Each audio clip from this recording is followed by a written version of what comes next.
Housefull 5A या फिर Housefull 5B, आखिर आपको कौन सी वाला वर्जन बुक करना चाहिए। तो फिर ये वीडियो है एक फुल गाइड कि आपको पार्ट 1 यानी कि 5A बुक करना चाहिए या फिर 5B बुक करना चाहिए हाउसफुल का, अगर आप लोग हाउसफुल देखने जाने वाले हो।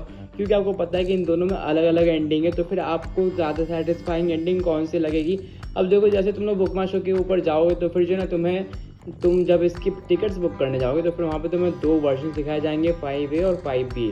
अब तुम्हें जो है ना इन दोनों में वर्जन में से कोई एक वर्जन चूज़ करना है। अब देखो इन दोनों वर्जन में क्या डिफरेंस है कि देखो इन दोनों वर्जन में जो है ना सारी story, movie, plot, characters, dialogue सब कुछ सेम है, लेकिन इसके जो आखिरी के 15-20 मिनट है, यानी कि इन दोनों ही मूवीज़ के आखिरी के जो क्लाइमैक्स है 15-20 मिनट है, वो दोनों ही मूवीज़ के डिफरेंट है।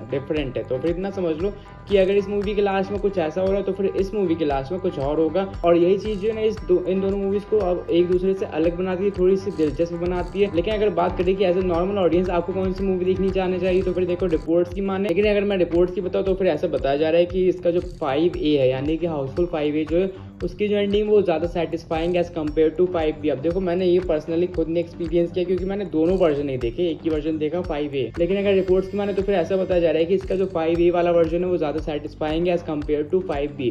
तो फिर हाँ, अगर आपको सिर्फ एक ही बार ये मूवी देखनी है तो फिर आप लोग 5A देखने जाते हो क्योंकि वो ज़्यादा सेटिस्फाइंग होगा।